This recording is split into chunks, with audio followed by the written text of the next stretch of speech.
In this episode of the Pigskin Dispatch, we talk about a look back at some football history and the evolution of the game, and we chat a bit about how far the line to gain equipment, the chain gain, how far they've come and the rules that go with it in football history, and we talk about it in just a moment. This is the Pigskin Daily History Dispatch, a podcast that covers the anniversaries of American football events throughout history on a day-to-day basis. Your host, Darren Hayes, is podcasting from America's North Shore to bring you the memories of the gridiron, one day at a time. So as we come out of the tunnel of the Sports History Network, let's take the field and go no huddle through the portal of positive gridiron history with PigskinDispatch.com. This podcast is part of the Sports History Network, your headquarters for the yesteryear of your favorite sport. You can learn more at sportshistorynetwork.com. Hello, my football friends. This is Darren Hayes of PigskinDispatch.com. Welcome once again to the Pig Pen, your portal to positive football history. Now, a lot of us have looked at and maybe wondered a little bit about the football line to gain equipment. You may not pay much attention to it, as most fans watch football games only on television and only know where the line to gain for first down is with a literal line drawn on a TV screen. Now, it's, of course, as the announcers tell us time and time again, not the official mark, that little line that goes digitally all the way across the football field from basically one lead stick to the other. And normally, the orange-colored giant bannered poles connected by a 10-foot long chain are the official measurement tools at most levels of football, at all levels of football right now. And in the NFL, there's one set on each sideline. College and high school don't always have that. Sometimes college does.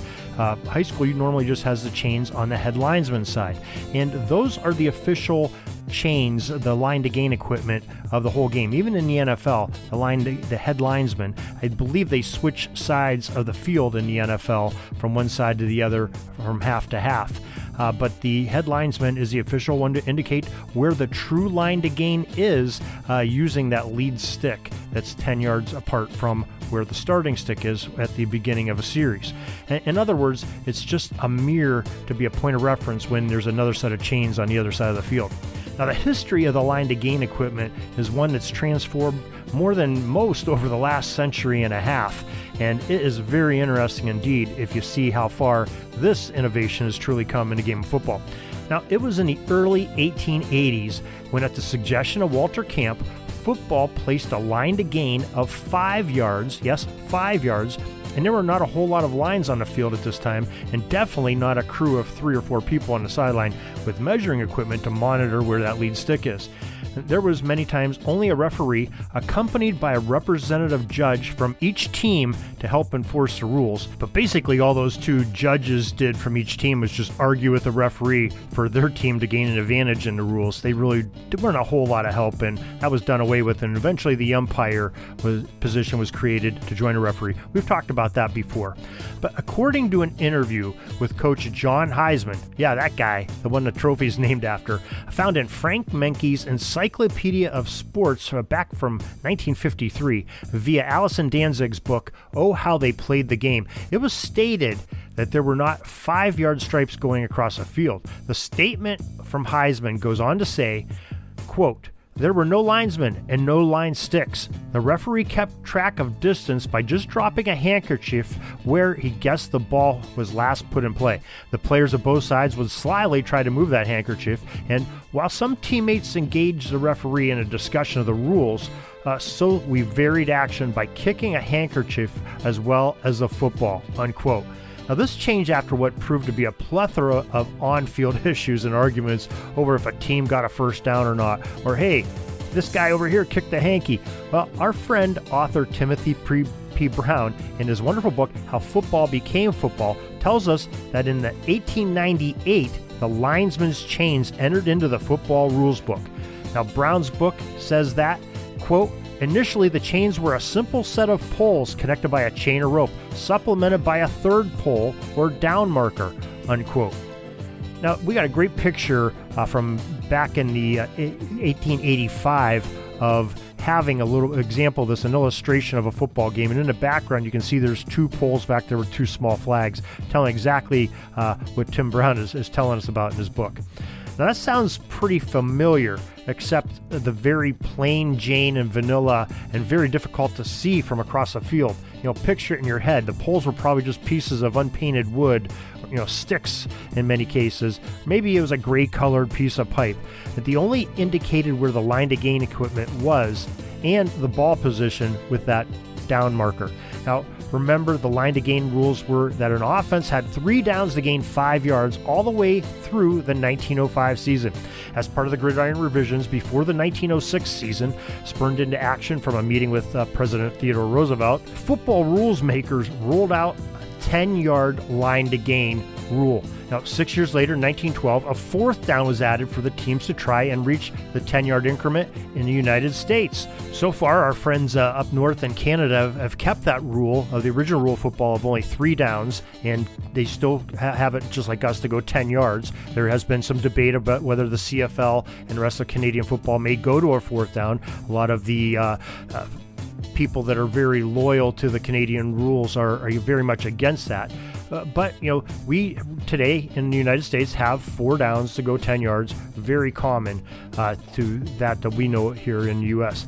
Now, Timothy Brown tells us that though it has been since the 1920s when the poles became more ornate and a numbered cube was added to the down marker that would really tell everybody what down it was. The guy holding the boxed pole down marker would turn the correct number of the down towards the field of play. Now, that's great if you were on the field or across the field, but if you sat behind that sideline, your information was not so accurate. So it might be 1st down if you're looking from the field side. It might be 4th down or 3rd down if you're looking from the other way. So yeah, not such a good way. So they had to have some evolution there. So the name of this ball position stick, because it had that box or cube on top of it, what's still referred to the box this day. I know when I officiated and we wanted to move, where the down marker was, hey, we'd say, hey, tell the box man to move it up another half yard to, get it on the head linesman's foot. We still called it the box man, even though it's not a box anymore. Although innovations went to a flip chart style, that would tell people all around the stadium where down it was as soon as it followed. So it'd do the flip chart, and if it said 2nd down, it would say 2nd down on both sides of that flip chart. Very cleverly done there. That's the way it was for years and years and years. Even when I started officiating, that's what you had. You had the flip chart down marker. Now, the dial-a-down marker, those really started becoming very prevalent. I believe Tim Brown says they came out in 1987. A very handy device indeed. Now you didn't have to flip that over because those poles have to be kind of tall. They're probably 6 or 7 feet tall, and when you have to flip it over the rings, you have to really reach up there, probably almost 8 feet to flip it all the way over, and they get stuck half the time, and you have to shake it or tilt the pole down, and you don't want to lose where that ball position is, where that down marker position is, and that's what was happening. And it was very it was a task to be a downsman. You really wanted to have a tall guy do that. You could, especially you do lower level games, you have one of the kids do it. It was a real experience, let me tell you that. So when they had those dial-a-downs came out and everybody started buying those up, well, it was a great thing. They dial-a-downs have had their problems too. They're a mechanical thing where you can, you pull a lever and it goes the next down. But hey, much easier than the old flip chart style. And I don't even know if I've seen any of those used in quite some time, because I think everybody's gone to the dial-a-down. They're fairly affordable for even lower level football things to buy. So in the 21st century, as discussed earlier, we now have the superimposed line on the TV screen to help show where the offenses need to get in order to receive a new series of downs. But where can it go from here? Like we said, that's very unofficial. You can't use that at all to tell where it is. Well, there's been a lot of ideas that have been spurning up. Now, there's been talk of putting chips in the ball in each end of the football, so you know the exact location via GPS or some form, I guess, of electronic digital information to know exactly where that ball is, and maybe some equipment on the sideline to shoot a location beam where the line to gain is. And you could get a very accurate and scientific way to tell when somebody has reached the line to gain. Then you're going to have the arguments, you're going to need video and the human eye to say when the ball became dead, the runner was down or went out of bounds, or whatever, and whatever caused the down to be end, an inadvertent whistle, whatever. So then we'd have all kinds of new arguments there. Now, I've heard some other people talk, and I think maybe this is a good idea too. You could almost shoot an invisible laser beam across the line, and when that's broken, an indicator in the ball could go off somewhere on the line to gain equipment to say, yeah, that was reached.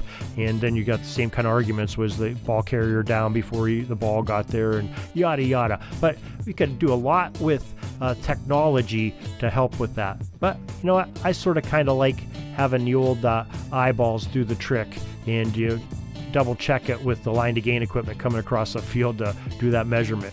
So I hope this gave you a little bit of more information on the history of line to gain and how our forefathers had to do it by dropping a hanky on a field and then guessing if it was 5 yards from there or not. I'm not sure how that worked out. I wouldn't want to officiate that game, that's for sure. But it was a great time and a great things that they had to think things through to come up with a better way and a better, fair, leveler playing field for the game of football. And we're sure glad they did, because it just keeps moving forward and making the game better and better as it goes. So we hope you enjoyed this little bit of football history, especially on the football rules, and a great part of football that we maybe sometimes take for granted of. And we hope you'll join us back tomorrow for some more great football history as we dive more into some early football. So till tomorrow, everybody, have a great Gridiron Day. That's all the football history we have today, folks. Join us back tomorrow for more of your football history. We invite you to check out our website, pigskindispatch.com, not only to see the daily football history, but to experience positive football with our many articles on the good people of the game, as well as our own football comic strip, Cleat Marks Comics. Pigskindispatch.com is also on social media outlets, Facebook, Twitter, Instagram, and don't forget the Pigskin Dispatch YouTube channel to get all of your positive football news and history. Special thanks to the talents of Mike and Gene Monroe, as well as Jason Neff, for letting us use their music during our podcast. This podcast is part of the Sports History Network, your headquarters for the yesteryear of your favorite sport. You can learn more at sportshistorynetwork.com.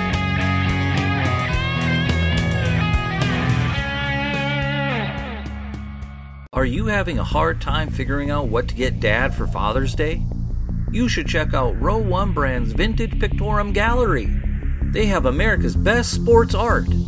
With over 7,200 historic sports prints, you're assured to find something unique for Dad this Father's Day. Instead of a boring old tie, get him a historic baseball photo taken by Henry High Sandham at the historic Polo Grounds Stadium in New York City during the 1894 Temple Cup. Or, if he's an NFL buff, check out the 1963 vintage NFL poster. These are so good looking that you'll be amazed how they turn out. Shop now at sportshistorynetwork.com/row1 and save 15% off your order.